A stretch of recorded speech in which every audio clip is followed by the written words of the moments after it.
Hi viewers, welcome to matter style. வீடியோக்குள்ள போகிறதுக்கு முன்னாடி நம்மளோட சேனலை சப்ஸ்கிரைப் பண்ணாதவங்க சப்ஸ்கிரைப் பண்ணிட்டு கொஞ்சம் சப்போர்ட் பண்ணுங்க. வாங்க வீடியோக்குள்ள போகலாமா? கார்த்தி ரேவதி சீரியல்ல என்ன நடந்துட்டு இருக்குன்னு பார்க்கலாமா? கார்த்தி ரேவதிக்கான கட்டின அழகான வீட்டுக்கு நம்ம ரேவதியவே கூட்டிட்டு வந்திருக்காங்கன்னே சொல்லலாம். இதை பார்த்துட்டு நம்ம சிவனாண்டியும் சந்திரகலாவும் இருக்காங்களே, இதெல்லாம் பார்த்துட்டு அவங்களுக்கு சும்மாவே இருக்க முடியலன்னே சொல்லலாம். இந்த விஷயத்த உடனடியே நான் அக்கா கிட்ட போய் சொல்றேனா இல்லையா பாருங்களேன். அவங்க ரெண்டு பேரும் எப்படி நாடகம் ஆடிட்டு இருக்காங்கன்னு பாத்தீங்களா? வெளியில ஒருத்தருக்கு ஒருத்தர் பிடிக்காத மாதிரி நடிச்சிட்டு இருக்காங்க. ஆனா அவங்க ரெண்டு பேரும் இங்க என்ன பண்ணிட்டு இருக்காங்க பாத்தீங்களா? ஒருத்தருக்கு ஒருத்தர் மாறி மாறி ஊட்டி விட்டுட்டு இருக்காங்க. உடனே நம்ம சிவனாண்டி சொல்றாங்க, ஆமா சந்திரா, நீ சொல்றது என்னமோ உண்மைதான். இந்த விஷயத்த மட்டும் உங்க அக்கா கண் கூட பார்த்தாங்கன்னு வச்சுக்கோங்களேன், கண்டிப்பா சொல்றேன், ரெண்டு பேருமே கையங்களுமா மாட்டிக்கிறாங்கன்னே சொல்லலாம். அது மட்டும் இல்லாம சந்திரா சொல்றாங்க, ஆமாங்க, நீங்க சொல்றது கரெக்ட் தான். இந்த கார்த்தி கோவில் கும்பாபிஷேகத்தை நடத்தியே ஆகணும் அப்படின்னு சொல்லி துடிச்சிட்டு இருக்கான்ல, இந்த ஒரு விஷயத்த வச்சு இந்த கோயில் கும்பாபிஷேகத்தை எப்படி நிறுத்துற மட்டும் பாருங்க அப்படின்னு சொல்லிட்டு விறுவிறுன்னு வீட்டுக்கு தான் போயிட்டு இருக்காங்க. உடனே வீட்டுக்கு போயிட்டு, அக்கா எங்கக்கா இருக்க நீனு அப்படின்னு சொல்லிட்டு இருக்கும்போது நம்ம ஈஸ்வரி கேட்கறாங்க, எதுக்கு சந்திரகலா இப்படி கத்திட்டு இருக்க, என்ன விஷயம் அப்படின்னு சொல்லி கேட்டுட்டு இருக்கும்போது, இந்த விஷயம்லாம் இங்க சொன்னா புரியாது, நீ உடனே என் கூட கிளம்பி வா அப்படின்னு சொல்லிட்டு இருக்கும்போது நம்ம ஈஸ்வரி கேட்கறாங்க, எங்க சந்திரா என்ன இழுத்துட்டு போயிட்டு இருக்க,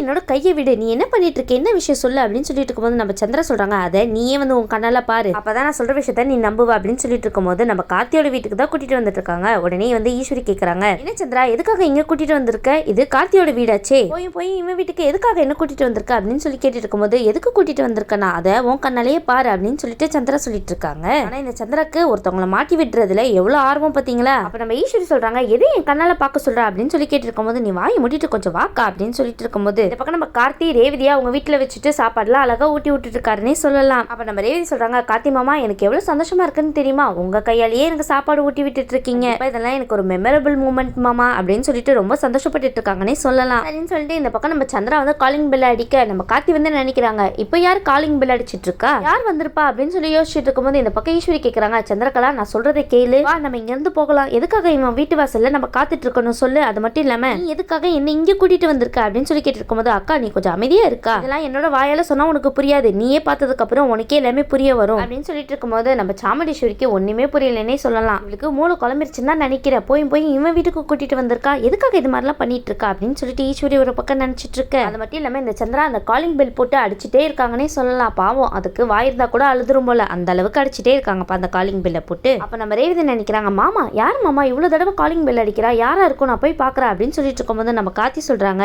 பாரு ரேவதி நீ ஒண்ணு போக வேணாம், நானே போய் பாக்குறேன், நீ இங்கே இரு அப்படின்னு சொல்லி தடுக்கிறாங்கன்னே சொல்லலாம். அப்ப நம்ம கார்த்தி வந்து டோர் ஓபன் பண்ணி பார்க்கும்போது நம்ம சந்திரகலா ஈஸ்வரி ரெண்டு பேரும் நிக்கிறத பார்த்து பயங்கர ஷாக் ஆகுறாங்கன்னே சொல்லலாம். அப்ப நம்ம சந்திரா சொல்றாங்க, ஏய் ரேவதி இங்க தானே இருக்கா அப்படின்னு சொல்லி கேட்டு இருக்கும்போது, ரேவதியா அவ எதுக்காக இங்க வரணும் அப்படின்னு சொல்லி நம்ம கார்த்தி திருப்பி இந்த கேள்வியை நம்ம சந்திரகலா கிட்டே கேட்கறாங்கன்னே சொல்லலாம். நம்ம கார்த்தி உடனே நம்ம ரேவதி வந்து நினைக்கிறாங்க, ஐயோ இது சந்திர சித்தி அத்தையோட குரல் ஆச்சே, நம்ம மட்டும் மாட்டணும் அவ்வளவுதான், என்ன பண்றது ஏது பண்றது அப்படின்னு சொல்லிட்டு புரியாம பயந்து போயிருக்காங்கன்னே சொல்லலாம். அப்ப நம்ம சந்திரா வந்து ஈஸ்வரி கிட்ட சொல்றாங்க, இங்க பாருக்கா என்னோட பொண்ணு கோவிலுக்குலாம் போல, கோவிலுக்கு போறேன்னு போய் சொல்லிட்டு இங்கதான் வந்திருக்கா. அப்ப நம்ம ஈஸ்வரி சொல்றாங்க, இங்க பாரு சந்திரா நான் சொல்றதை தயவு செய்து கேளு, அவ இங்கெல்லாம் வரமாட்டா, அது மட்டும் இல்லாம இவங்க ரெண்டு பேருக்குள்ளேயும் பெரிய பிரச்சனை போயிட்டு இருக்கு, அப்ப எப்படி ரேவதி இங்க வருவா சொல்லு அப்படின்னு சொல்லி கேட்டுட்டு இருக்க. நம்ம சந்திரா நினைக்கிறாங்க, இவ ஒருத்தி புரியாம பேசிட்டு இருப்பா, அக்கா நான் தான் சொல்றேன்ல என்னோட ரெண்டு கண்ணால பாத்துட்டு வந்தாக்கா, இந்த கார்த்தி ரேவதிக்கு ஊட்டி விடுறது என்ன, அந்த ரேவதி கார்த்திக்கு திருப்பி ஊட்டி விடுறது என்ன, சேச்சே இதெல்லாம் என் கண் கொண்டு பார்க்கவே முடியலக்கா, ஆனா என்ன பண்றது அந்த கர்மத்தெல்லாம் என் கண்ணால பாத்துட்டு அந்த விஷயத்தெல்லாம் உங்ககிட்ட சொல்லலாம் அப்படின்னு சொல்லிட்டு தான் நான் உன்னை கூட்டிட்டு வந்தேங்க, நீயே உள்ள வந்து பாரு அப்பதான் நான் சொல்றது புரியும் அப்படின்னு சொல்லிட்டு இருக்கும்போது நம்ம கார்த்தி அமைதியா இருக்காருன்னே சொல்லலாம். கார்த்தி நீங்க அமைதியா இருக்கிறத பார்த்தா ஏற்கனவே ஏதோ பிளான் போட்டு வச்சிருக்கீங்க போலயே, சரின்னு சொல்லிட்டு நம்ம ஈஸ்வரியும் ஏதோ சொல்றாளே உள்ள போய் பாப்போம் அப்படின்னு சொல்லிட்டு உள்ள போய் எல்லா இடத்துலயும் தேடி பாக்குறாங்க.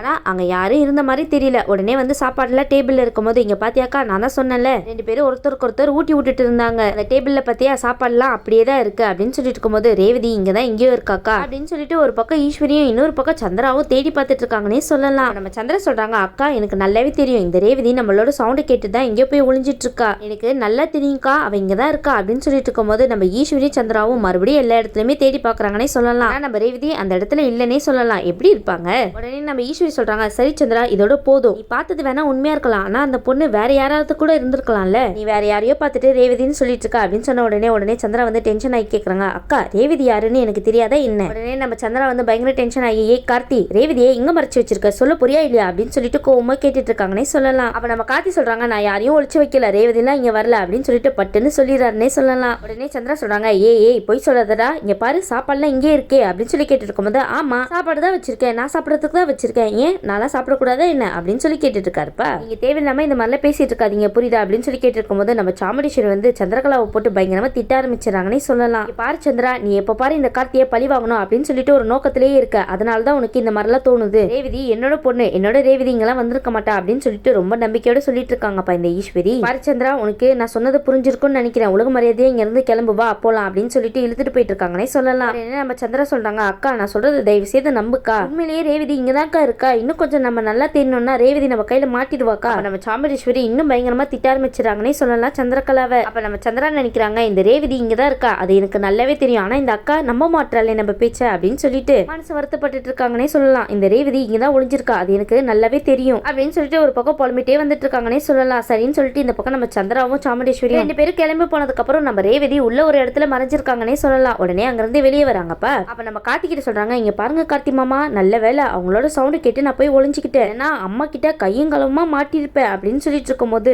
நம்ம கார்த்தி சொல்றாங்க, ஆமா ரேவதி உன்னோட சித்திய பத்தியா என்ன வேலை எல்லாம் பண்ணிட்டு இருக்காங்கன்னு, கொஞ்ச நேரத்துல உங்க அம்மா கிட்ட நம்மள மாட்டி விட்டு இருப்பாங்க அப்படின்னு சொல்லிட்டு இருக்கும் போது நம்ம ரேவதி அவங்க சித்திய போட்டு திட்ட ஆரம்பிச்சிடறாங்கன்னே சொல்லலாம். சந்திரகலா சித்திக்கு என்னதான் வேணுமா, எதுக்காக இந்த மாதிரிலாம் பண்ணிட்டு இருக்காங்க, நம்ம ரெண்டு பேரும் சேர்ந்து வாழ்றதுல அவங்களுக்கு என்ன பிரச்சனையா, என்னோட அம்மா அவங்களே அமைதியா இருந்தா கூட இந்த சந்திர சித்தி அமைதியா இருக்க விட மாட்டாங்க போலயே, ஏதாவது ஒரு பிரச்சனையை தூண்டி விட்டுட்டே இருக்காங்க வீட்டுல இருந்துட்டு. அது மட்டும் இல்லாம என்னோட அப்பா மேல இவ்வளவு பெரிய பழிய தூக்கி போட்டதும் இந்த சந்திர சித்தி தானே அப்படின்னு சொல்லிட்டு கோவத்தோட இருக்கும் போது நம்ம கார்த்தி சொல்றாங்க, இங்க பாரு ரேவதி நான் சொல்றதை கேளு, சித்திய பத்தி எல்லா விஷயத்தையும் உங்க அம்மா கிட்ட சொல்லி கொடுக்கறது ஒண்ணு பெரிய விஷயம் கிடையாது, ஆனா உங்க அம்மா உங்க சித்தி மேல அளவு கடந்த பாசம் வச்சிருக்காங்க, ஆனா உங்க சித்தி மட்டும் இந்த மாதிரிலாம் பண்ணிட்டு இருக்காங்க அப்படின்னு சொல்லிட்டு உண்மையை வெளியே கொண்டு வந்துட்டோம் வச்சுக்கோங்க, அதுக்கப்புறம் அவ்வளவுதான் உங்க அம்மா தாங்க மாட்டாங்க. அதனாலதான் ரேவதி இத்தனை நாளா நான் அமைதியா இருக்கேன் அப்படின்னு சொல்லிட்டு இருக்கும்போது அது மட்டும் இல்லாம ஒரு நாள் இல்லைன்னா ஒரு நாள் உங்க அம்மாக்கு எல்லா விஷயமும் இந்த சந்திரகலாவை பத்தி தெரிய வரும். அப்போ உங்க அம்மாவே இந்த சந்திரகலாவை வீட்டை விட்டு வெளியே துரத்தி விட்டுருவாங்க. சரி இப்ப எதுக்கு தேவையில்லாம அதெல்லாம் பேசிட்டு அப்படின்னு சொல்லிட்டு இருக்கும்போது நம்ம ரேவதி சொல்றாங்க, ஆமாங்க நீங்க சொல்றது கரெக்ட் தான், ஒரு நாள் உங்க கூட சந்தோஷமா இருக்கலாம் அப்படின்னு சொல்லிட்டு வந்தா, ஆனா இந்த சித்தி அதுக்குள்ள என்னென்னலாம் பிரச்சனை பண்ண ஆரம்பிச்சிட்டாங்க பாத்தீங்களா, இவங்க சும்மாவே இருக்க மாட்டாங்க போல அப்படின்னு சொல்லிட்டு இருக்கும்போது சரி சரி மாமா நீங்க எனக்கு சாப்பாடு ஊட்டிட்டு இருந்தீங்களா அதை கண்டினியூ பண்ணுங்க வாங்க அப்படின்னு சொன்ன உடனே நம்ம கார்த்தி சிரிக்க ஆரம்பிச்சிடறாங்கன்னே சொல்லலாம். இந்த பக்கம் பார்த்தோம்னா நம்ம கார்த்தி மறுபடியும் ரேவதிக்கு ஊட்டி விட ஆரம்பிக்கிறாங்கன்னே சொல்லலாம். அப்ப நம்ம ரேவதி சொல்றாங்க, இங்க பாருங்க மாமா உங்க கூட இருக்கும்போது எனக்கு ரொம்ப சந்தோஷமா இருக்கு, இது வாழ்க்கை ஃபுல்லா நீடிக்கணும் மாமா. அப்ப நம்ம கார்த்தி சொல்றாங்க, சரி ரேவதி நீ ஒன்னும் கவலைப்படாத, நீ நினைக்கிறது எல்லாமே கண்டிப்பா ஒரு நாள் இல்லைன்னா ஒரு நாள் நடக்கதான் செய்ய போகுது அப்படின்னு சொல்லிட்டு இருக்கும்போது பக்கம் நம்ம சிவனாண்டி ஆர்வமா சந்திரா கிட்ட கால் பண்ணி கேட்டுட்டு இருக்காங்கன்னே சொல்லலாம். என்ன சந்திரா உங்க அக்கா கிட்ட இந்த ரேவதியும் கார்த்தியும் மாட்டி விட்டுட்டே என்ன அப்படின்னு சொல்லி கேட்டுட்டு இருக்காங்கப்பா. அவங்க சிவனாண்டி உங்க பொண்டாட்டி அவங்களே ஏற்கனவே மனவேதனையில இருக்காங்க, நீங்க வேற இன்னும் மனசு கஷ்டப்படுத்துறீங்களே, இருக்குங்க நீங்க வேற எதுக்கு என்ன டென்ஷன் பண்றீங்க, அதுதான் நடக்கலையே, நான் அக்கா கிட்ட எல்லா உண்மையே நிரூபிக்கலாம் அப்படின்னு சொல்லிட்டு அவளை அங்க கூட்டிட்டு போனா அந்த ரேவதி எங்கேயோ போய் மறைஞ்சுக்கிட்டா. என்னோட அக்கா கிட்ட எவ்வளவோ எடுத்து சொன்னா, ஆனா என்னோட பேச்சுல நம்பிக்கை இருந்துச்சு, இவளுக்கு கொஞ்சம் கூட நம்பிக்கையே இல்லை என்னோட பேச்சுல, என்ன அந்த கார்த்தி முன்னாடியே திட்டி தரன்னு இழுத்துட்டு வந்துட்டா அப்படின்னு சொல்லிட்டு இருக்கும்போது நம்ம சிவனாண்டி வந்து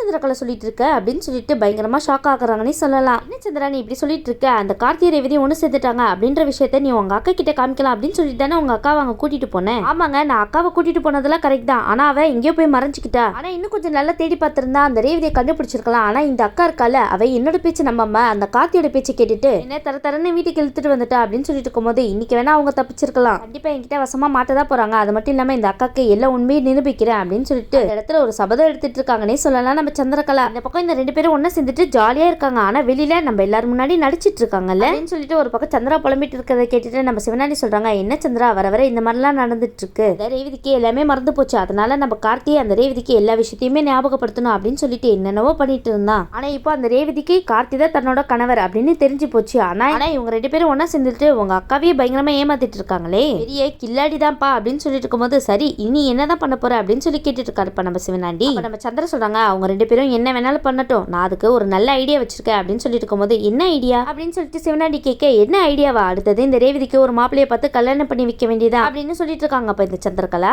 ரேவதிக்கு கல்யாணம் அப்படின்னு சொல்லி கேட்டு இருக்கும்போது ஆமாங்க இந்த ரேவதி கார்த்தியும் ஒண்ணு சேர்ந்துட்டாங்க, ஆனா இப்போ அந்த ரேவதிக்கு கல்யாணம் பண்ணி வைக்கணும்க்கா அப்படின்னு சொல்லிட்டு இந்த விஷயத்த நான் வெளியே எடுக்க போறேன், எங்க அக்காவும் ரேவதிக்கு கல்யாணம் பண்றதுக்காக சம்மதம் தான் சொல்லுவா, ஏன்னா அவளுக்கு என்ன ஒரே என்னன்னா கார்த்திகிட்ட இருந்து ரேவதி எப்படியாவது பிரிக்கணும், அதுக்காக நான் என்ன சொன்னாலும் அவ கேப்பா, அது மட்டும் இல்லாம இந்த ரெண்டு பேரும் சேர்ந்துக்கிட்டு சண்டை போடுற மாதிரி வெளியில நடிச்சிட்டு தானே இருக்காங்க, அதனால எங்க அக்கா பாக்குற மாப்பிளையே இந்த ரேவதி கண்டிப்பா கல்யாணம் பண்ணி தானே ஆகணும், அதனாலதான் இந்த விஷயத்த கையில எடுக்க போற அப்படின்னு சொல்லிட்டு இருக்கும்போது நம்ம சிவனாண்டி சொல்றாங்க, சந்திரா நீ ரொம்ப பெரிய ஆளுதான், டக்கு டக்குன்னு உனக்கு மட்டும் எப்படி பிளான் தோணிட்டே இருக்கு அப்படின்னு சொல்லிட்டு பெருமையா பேசிட்டு இருக்காருப்பா இந்த சிவனாண்டி. பார் சந்திரா நீ சொன்ன பிளான் கண்டிப்பா ஒர்க் அவுட் ஆகும், அதனால இந்த ரேவதி மாட்டிப்பா அப்படின்னு சொல்லிட்டு இருக்கும்போது இந்த பக்கம் நம்ம ஈஸ்வரி கிட்ட சந்திரா வந்து பேசுறாங்க, அக்கா அப்படின்னு சொல்லி கூப்பிட உடனே வந்து ஈஸ்வரி சொல்றாங்க, என்ன சந்திரா என்ன விஷயம் அப்படின்னு சொல்லி கேட்டுட்டு இருக்கும்போது அக்கா நம்ம ரேவதிக்கு ஒரு கல்யாணம் பண்ணி வைக்கணும்க்கா, அவளும் இனி எத்தனை நாள் தான் இந்த மாதிரி தனியா கஷ்டப்பட்டுட்டு இருப்பா சொல்லு, அது மட்டும் இல்லாம இந்த கார்த்தி இப்ப பாரு இங்கதான் இருக்கா, அது நம்மளுக்கு ரொம்ப ஆபத்துக்கா, அவங்க ரெண்டு பேரும் இப்ப வேணா சண்டை போடுற மாதிரி இருக்கலாம், ஆனா நாளைக்கு ஒண்ணு சேர மாட்டாங்கன்னு என்ன நிச்சயம் சொல்லு, அதனால நான் சொல்றது கேளு, நம்ம ரேவதிக்கு வேற ஒரு மாப்பிளைய பார்த்து கல்யாணம் பண்ணி வச்சிடலாம் அப்படின்னு சொன்ன உடனே நம்ம ஈஸ்வரியும் வந்து சொல்றாங்க, ஆமா சந்திரா நீ சொல்றது கரெக்ட் தான் அப்படின்னு சொல்லிட்டு நம்ம சந்திரா சொன்ன விஷயத்த போட்டு யோசிச்சுட்டு இருக்காங்கன்னே சொல்லலாம் இந்த ஈஸ்வரி. நம்ம சந்திரா சொன்னது கரெக்ட் தான், அவங்க 2 பேரும் இப்ப வேணா சண்டை போட்டுட்டு இருக்கலாம், ஆனா நாளைக்கு சமாதானம் ஆகி ஒண்ணு சேர்ந்துட்டாங்கன்னா என்ன பண்றது? அது மட்டும் இல்லாம ரேவதிக்கு பழசெல்லாம் ஞாபகம் வராத வரைக்கும் தான் நம்ம கைப்பிடியில இருப்பா. ரேவதிக்கு மட்டும் எல்லாம் ஞாபகம் வந்துச்சுன்னா கண்டிப்பா கார்த்தியை தேடி போயிடுவா. அப்புறம் யாருனாலுமே அவளை தடுக்க முடியாது. ஐயோ அந்த மாதிரிலாம் நடக்க கூடாது, நம்ம கையை மீறி போறதுக்குள்ள அவளுக்கு ஒரு நல்ல மாப்பிளைய பார்த்து கல்யாணம் பண்ணி வச்சிடணும் சரின்னு சொல்லிட்டு நம்ம ரேவதிக்கு நல்ல வரனா வரணும் அப்படின்னு சொல்லிட்டு உங்களுக்கு தெரிஞ்சவங்க கிட்ட இந்த மாதிரி என்னோட பொண்ணுக்கு நல்ல வரனா கிடைக்கணும் அப்படின்னு சொல்லிட்டு எல்லார்கிட்டயும் சொல்லி வைக்கிறாங்கன்னே சொல்லலாம். சரிங்க, இதுக்கப்புறமாவது நம்ம ஈஸ்வரி மருது மாதிரி இல்லாம ஒரு நல்ல பையனா ரேவதிக்கு பார்த்து கல்யாணம் பண்ணி வைக்கிறாங்களா இல்லையான்னு வெயிட் பண்ணி பார்க்கலாம். இந்த வீடியோ உங்களுக்கு பிடிச்சிருந்துச்சுன்னா மறக்காம